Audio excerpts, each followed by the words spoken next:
Halo. Halo. Kok sampai jumpa lagi? Ketemu lagi di ruang ngobrol, teman-teman. Nah, ini juga buat saya sendiri agak spesial sih Iya. obrolan kita kali ini. Ini masih menyangkut dengan berita yang pada saat kita take sekarang ini masih sangat hangat, di mana Scarlett Johansson menuntut Disney atas perilisan film Black Widow di Disney Plus, Iya. Premier Access gitu ya. Premier Access, Terus habis itu ada aktris lain yang muncul segala macam yang Jadi apa namanya, kayak pengawal ya? Iya. Nah, tapi saya tuh nggak ini, teman-teman. Saya tuh nggak akan menyoroti tentang ini Scarlett Johansson kemudian versus Disney gitu. Kita mungkin kita bahas dulu, Mas, apa namanya, latar belakang kenapa kok Scarlett itu ngamuk. Iya, jadi sebagai mungkin sorotannya lebih ke sebagai eksekutif produser ya. Eksekutif produser gitu, kemudian sebenarnya sudah ada agreement terutama dengan Kevin Feige juga ya, Iya. sebagai head of atau Chief Marvel Creative Entertainment. Officer dari Marvel Studios itu sendiri, di mana Kevin adalah produser utamanya kan. Nah, bagaimana film Black Widow ini dijanjikan memang rilis secara eksklusif di teater, di bioskop gitu, meskipun sudah dipending juga kan. Iya, sebenarnya dua kali gitu, dan dipending gitu. ada share profit itu yang nanti jadi masalah utama. Biasanya memang aktor-aktris itu kalau di awal dapat pembayaran sekian gitu atau persennya gitu, nanti kalau filmnya sukses berdasarkan profit dari bioskop itu kemudian dapat lagi share-nya, dapat lagi bonusnya lah, seperti itu. Nah, Black Widow itu dirilis di Disney Plus Premier Access kan bersamaan dengan di bioskopnya. Iya. Sehingga penontonnya jelas terpisah kan, antara yang nonton di bioskop padahal masih pandemi, terus sama yang sudah bisa langsung Premier Access, meskipun nggak murah juga sih hitungannya. Iya, mahal banget malahan hitungannya seperti itu. Nah, di bioskop dapat 100 sekian juta, kita nggak nyebut angka pastinya ya, pokoknya pendapatannya ada di minggu pertama. Premier Access-nya juga dapat. Iya. Digabungkan lumayan aja sih. Dan emang ini underperform banget sih. Iya, nah tapi tidak membantu reviewnya juga kayak gitu. Nah, kita juga udah nge-review ya filmnya sebelumnya di bahasan kita selanjutnya sebelumnya. Nah, tapi di permasalahannya adalah di minggu keduanya, Mas Daris. Emang bener-bener drop sales anjlok, seanjlok-anjloknya. Karena memang tidak dipungkiri ya, kalau kita udah tayang digital, bajakan pasti langsung keluar hari itu. Oke lah, sebenarnya itu hal yang banyak orang atau sebesar Disney udah pasti tahu. Dan gimana itu kalau orang, jadi emang mengandalkan bioskop itu adalah mengandalkan experience. Iya, nah. Jadi kalau filmnya bagus, kamu pasti nonton lagi. Iya, dan itu akan dari mulut ke mulut, dari sosmed ke sosmed. Meskipun kamu udah bajak, tapi kalau filmnya bagus, ketika tayang di bioskop kamu pasti nonton. Benar. Nah, tapi gini Mas Daris, yang saya pengen obrolin ini adalah oke lah bahwa Disney, terlepas dari apapun itu, ada yang bilang bahwa ini Disney menganggap remeh perjanjiannya Scarlett Johansson atau seperti apa, atau Scarlett Johansson yang memang mengincar duitnya atau segala macam. Oke lah, kita juga percaya banyak komentar. Iya, kita juga percaya kan bahwa ini kemudian akan mampu diselesaikan dengan baik oleh pihak-pihak yang berseteru ini. Saya dan Mas Bagas percaya kalau ini pasti selesai dengan baik. Iya. Karena ini Disney ya. Yes. Disney adalah perusahaan yang sangat mementingkan image. Ya. Padahal image yang dikeluarkan juga jelek kemarin. Iya. Balasannya juga. Ya, tapi gini, yang menarik adalah teman-teman, Kevin Feige sendiri itu mengeluarkan statement bahwa dia merasa malu terhadap tragedi ini. Tragedinya adalah bagaimana pihak Disney merespon atas tuntutan hukum yang dilayangkan oleh pihaknya Scarlett Johansson. Dengan mengatasnamakan ini kan lagi pandemi nih. Ya kita rilis digital, nggak apa-apa dong segala macam. Maksudnya ya jangan sepele itu. Tapi sekali lagi bukan soal Disney-nya. Ini soal bagaimana Kevin Feige yang sudah juga berjanji kepada Scarjo dan kepada media bahwa ini tuh teater eksklusif. Iya. Bagaimana bisa orang sepenting ini, seberpengaruh ini di dalam industri film superhero dunia kemudian tanpa ada apa-apa, terus kemudian Terlewati. dilewati begitu saja oleh eksekutif Disney yang udah tayang streaming aja di hari pertama gitu. Padahal kan janjinya itu nggak di hari pertama awalnya. Oh, iya. Seingat saya Disney Premier Access-nya itu nggak hari pertama, kemudian jadi seperti itu, malah mencederai box office-nya. Nah, bagaimana iya. kok Kevin tuh bisa dilewati, kemudian dia bisa kecolongan Scarlett. Scarlett nuntut itu pasti karena nggak ada kompensasi yang baik. Iya. Kita bandingin sama Gal Gadot. Gal Gadot pada saat Wonder Woman juga terpending rilisnya, terus akhirnya di akhir Desember tahun 2020. Iya. 2020 Tayang bareng di bioskop dan di HBO Max. Gal Gadot sendiri malah mempromosikan nonton di mana aja bisa. Karena gitu. karena dia dapat fair share. Itu yang nggak didapat oleh Scarlett. Kalau Scarlett dari awal dia dapat fair share yang jelas, dia nggak bakal ngamuk kayak gini. Iya. Tapi oke lah teman-teman, soal perhitungan uang segala macam itu kita nggak ada hubungannya lah. Tapi saya tuh merasa, saya kan mungkin teman-teman juga ya, bahwa saya tuh bener-bener penikmat konsumen film-film Marvel di bioskop. Bukan berarti yang di streaming enggak, tapi maksudnya gini. Orang sepenting Kevin Feige bisa begitu saja dilewatkan. Padahal Kevin Feige ini arsitek utamanya MCU. Iya. Nah, kita juga harusnya juga melihat bagaimana Kevin Feige ini setelah fase 3 selesai, itu juga mendapatkan tekanan yang luar biasa dari Disney untuk mewujudkan apapun yang masih bisa diwujudkan tentang MCU. Oke lah, sekali lagi teman-teman, milking buat perusahaan itu nggak ada masalah. Iya, asal bagus. Semuanya melakukan itu. Tapi fans kan berharapnya hasil milkingnya optimal dong, kualitasnya bagus dong. Dan kita tahu Kevin tuh memang bukan sekadar produser yang nyari duit. Bukan. Dia tuh sayang sama karakter-karakter Marvel ini, sayang banget. Orang nggak bakal bisa bikin MCU sampai Endgame kalau dia nggak punya passion. Dan tidak akan pernah ada orang kayak Kevin Feige. Hanya ada satu ini sepanjang sejarah film superhero dibikin, dia hanya Kevin Feige yang mampu mewujudkan selama lebih dari 10 tahun non-stop, bahkan dalam 1 tahun bisa 2 atau 3 film, dan itu sampai ke puncaknya yaitu Infinity War dan Endgame. Iya. Hanya Kevin Feige yang bisa. Nah, kemudian dia bisa dengan segampangnya dilewati seperti itu. Soalnya statementnya dia di media itu adalah bentuk perlawanan juga kan? Iya. Nah, ada juga yang beredar, sekali lagi kita nggak ngerti ya ini kabar benar atau enggak, tapi yang gosip lah ini ya. Yang beredar adalah apa yang dilakukan Scarjo ini juga ada ada orang-orang Marvel di belakangnya juga sih, yang memang loh ini kenapa gini sih, ayo kita dukung nih gitu, tapi lewat Scarjo nih gitu. Jadi tapi itu oke lah, itu hal lain. Tapi buat saya pribadi, saya tuh khawatir sekali teman-teman dengan masa depannya film-film MCU, terlebih lagi karena Black Widow ini sudah membuktikan. Ini Black Widow loh, karakter yang dari Iron Man kedua udah ada loh ini teman-teman. Perlakuannya kayak gini. Oh, itu perlakuan terhadap Scarjo ya? Dua-duanya sih perlakuan dan terhadap filmnya. Tapi isi filmnya kan juga dalam tanda petik mengecewakan banyak orang. Masa sih produk MCU cuma begitu aja? Karena ya itu. Akhirnya dimulai ketika bagaimana milking ini jadinya kayak gini.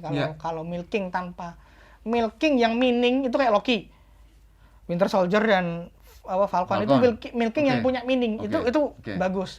Emang ada tujuannya. Black Widow itu milking yang nggak perlu. Yang nggak perlu ada. Kita udah bahas ya. Ada di after credit gimana nanti Yelena mungkin gabung ke Thunderbolts gitu atau itu bisa diperdebatkan.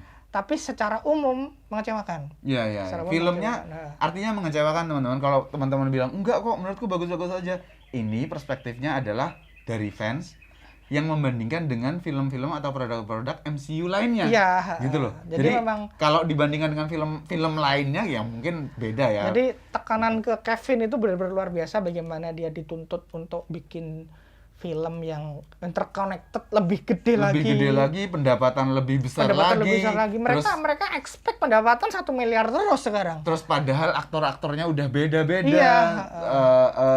Chadwick Boseman udah meninggal Iya, gitu. jadi memang bener-bener aduh ini dia Kevin ini berat sekali, berat padahal sekali. Kevin Feige ini harusnya ya, saya yakin tuh dia masih pengen banget untuk mewujudkan X-Men dan Fantastic Four yang terbaik.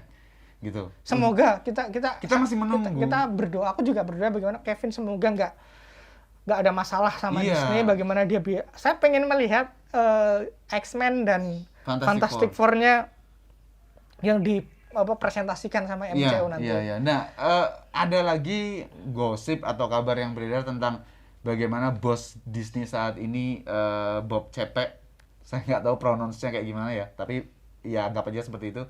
Itu juga menggadang-gadang anaknya Bob Chapek, kalau nggak salah Brian apa ya, kalau nggak salah itu juga mau dijadikan seperti Kevin Feige atau semacamnya. Sekali lagi ini gosip ya. Ini sekali lagi gosip. Tapi teman-teman, perusahaan besar manapun itu sebenarnya nggak akan mau bergantung pada satu dahan yang kokoh. Satu dahan yang paling kokoh pun perusahaan besar nggak akan mau, karena tahu bahwa kapanpun dahan ini pasti bisa patah dan harus ada replacementnya. Iya. Gitu. Dan itu yang sampai saat ini menurut saya belum bisa. Kevin tuh belum bisa tergantikan. Nggak akan. Ya mungkin juga nggak akan. Harusnya sih nggak akan. Saya percaya itu nggak akan. Berbanding terbalik bagaimana kayak malah Kevin memperlakukan MCU sebagai anaknya ya. Yeah. Tapi sebagai properti bisnis juga bagaimana Yeah. bagaimana biar bisa dikendalikan, kita carilah sutradara-sutradara nggak terkenal, aktor-aktor yang biar bisa dikendalikan nanti. Karena yang dibutuhkan di MCU bukan sebuah film yang luar biasa bagus, bukan sutradara yang bagus, tapi bagaimana semesta. Bagaimana Kevin ini bisa ngedirect semesta. Jadi direkturnya MCU itu adalah Kevin. Bukan direktur filmnya. Tapi direkturnya sutradara filmnya adalah bagaimana dia mewujudkan visinya Kevin. Yeah. Kamu boleh seperti yang pernah James Gunn bilang dalam wawancara beberapa lama lalu, gimana perbedaan WB sama Marvel tuh ini bukan hal yang buruk. Yeah. Gimana kalau kalau MCU itu kamu dikasih catatan, kamu harus gini, kamu nggak boleh gini. Selain itu silakan. Gimana kalau di Warner Bros dia dibebasin terserah. Kalau hasilnya jelek kamu nggak pakai lagi. Kalau hasilnya jelek kamu dibunuh. Itu bedanya gitu. Itu for better or worse ya. Iya. Dan nggak masalah. Dua-duanya punya apa namanya plus minus. Yeah. Di MCU kita dapat semesta yang luar biasa. Ini nggak bisa dipungkiri. Di mana lagi teman-teman ada semesta superhero? Bukan cuma superhero Mas. Dalam pop culture sekalipun. Cuman MCU yang bisa kayak gini. Star Wars aja nggak bisa Star Wars nggak bisa kayak gini. Semoga bisa ya setelah ini ya ada David Filoni itu ya. Iya. Nah di WB kita dapat film-film bagus kayak Joker, kayak tapi kita nggak bisa dapat interconnected universe. Iya. Ya udahlah. Mau mereka bikin kayak gimana Flashpoint ini mau jadi nggak bakal bisa kayak MCU, udah telat kalian. Nggak ke arah sana juga. Oke. Itu tadi teman-teman yang ditambahin oleh Mas Daris adalah ini kan sayang ya kalau sampai Kevin Feige orang sebrilian ini kemudian dapat tekanan. Memang Kevin Feige bikin Iron Man pertama itu luar biasa stresnya. Aktornya uang mereka nggak banyak, superhero-nya mereka tinggal sisa. Ini sisa loh teman-teman. Iron Man, Captain America, Thor sama Hawkeye dan kawan-kawan. Iya, Hulk lah. Hulk itu pun masih ngambil dari Universal gitu. Yang lain udah nggak bisa dulu ya. Itu susahnya minta ampun, dan mereka itu pertaruhannya besar sekali karena begitu Iron Man pertama nggak sukses, selesai. Mereka nggak ngapa-ngapain. Nah, Disney itu proses negosiasi dan akuisisinya itu memang dimulai dari tahun 2009, Riz. Setelah Iron Man pertama. Jadi setelah Kevin Feige berhasil membuktikan bahwa Iron Man pertama sukses secara kritik dan finansial. Walaupun juga nggak tinggi-tinggi amat pas itu ya. Iya, tapi kan sebuah fenomena. Ya, dulu belum ada benchmark billion. Belum ada gitu. Nah, tapi artinya bersaing lah sama The Dark Knight yang keluar di tahun yang sama. Iron Man gitu loh. Iya, siapa yang ngerti, tahu? Gitu. Nah, lawan Batman. Nah, itu, menang sih enggak, tapi bisa Iya. Jadi, bisa survive gitu. Iya, jadi itulah yang membuat Disney kemudian dari tahun 2009 sampai seterusnya. Kayaknya kalau akuisisi kan nggak langsung satu kali ini ya. Ada termin, ada apa segala macam. Kalau nggak salah tuh tahun 2000 berapa gitu baru selesai semua gitu akuisisinya. Nah, itu memang Kevin Feige dan tim Marvel Studios tuh butuh uang. untuk mewujudkan untuk visinya mewujudkan Kevin. visi semesta itu. Heeh. Kalau nggak ada Disney, nggak bisa terwujud nih. Iya. Gitu. Nah sekarang dilematikanya adalah seperti itu, bahwa Udah terwujud, udah terwujud Disney tapi, minta lebih. Ya nggak salah Nggak orang. salah sih. Soalnya mesin uang. Mesin uang. Semediocre apapun film MCU nggak bakal ada yang rugi. Iya. Beda sama DC, sebagus apapun film kamu bisa rugi. Kamu bisa. Karena semestanya udah terbentuk, penonton udah terinvest. Aku udah pengen nonton. Penonton baru yang bukan pembaca komiknya udah dapat. Udah dapat. Kalau di MCU jadi, gitu. kekhawatiran kami adalah bagaimana kalau nanti ini far stretch sih kalau Kevin digantikan malah merusak semuanya. Kalau Kevin ada di sana dan malah dia stres kan kasihan juga. Outputnya juga. Jadi harapan kita sih Disney semoga lebih tahu diri lah. Kalau saya sih lebih ke harapan saya semoga Pak Kevin mampu nyari jalan tengah. Bukan hanya jalan tengah, jalan terbaik untuk dia. Karena kalau dia dapat yang terbaik, IP-nya Marvel dapat yang terbaik juga. Jadi gitu. kita doakan terus gimana biar Kevin itu bisa survive di tengah politik. Soalnya kalau kamu udah di tingkat atas, politik yang main. Iya. Kepentingan yang main. Politik korporasi yang main. Udah susah itu. Semoga dia nggak tertekan dengan itu semua dan kita bisa ngelihat bagaimana X-Men dan Fantastic Four dan semoga Annihilation. Ini soalnya saya pribadi, ini lompat dikit ya teman-teman, lompat dikit. Saya pribadi sih masih belum yakin dengan Shang-Chi, apalagi Eternal. Mungkin hanya karena dilandasi saya nggak kenal ya dengan karakternya. Gitu. Jadi ya kita lihat aja. Tapi bagaimanapun film Marvel tuh nggak bakal flop. Iya deh, benar. Yang membuat mereka flop adalah kalau dibandingkan dengan film lainnya, film Marvel lainnya. Gitu aja sih. Udah perdapatanmu paling jelek, tapi tinggi. Iya. Semoga Black Widow pas kemarin kayak gitu dia tetap untung. Kalau secara finansial bisnis, untung. Tapi secara ibaratnya secara feel bahwa lah masa film ini orang Disney dan orang MCU sendiri ya, masa film kita cuma segini yang lain kan? Nah, itunya loh. Jadi sebenarnya musuh MCU itu bukan DC. Musuh MCU itu ada film-filmnya sendiri. Iya. Gimana kamu punya beban untuk bisa bikin film dengan pendapatan ya ini ngomongnya. Pendapatan yang at least on par lah sama yang lain. Yes. Itu sih teman-teman yang pengen kita obrolin, dan karena ini saya kasihan sama Pak Kevin Feige. Semoga dapat yang terbaik. Iya, itu dia. Terima kasih yang udah nonton konten episode kali ini. Nggak subscribe nggak apa-apa, tapi komen, like, dan share. Thank you.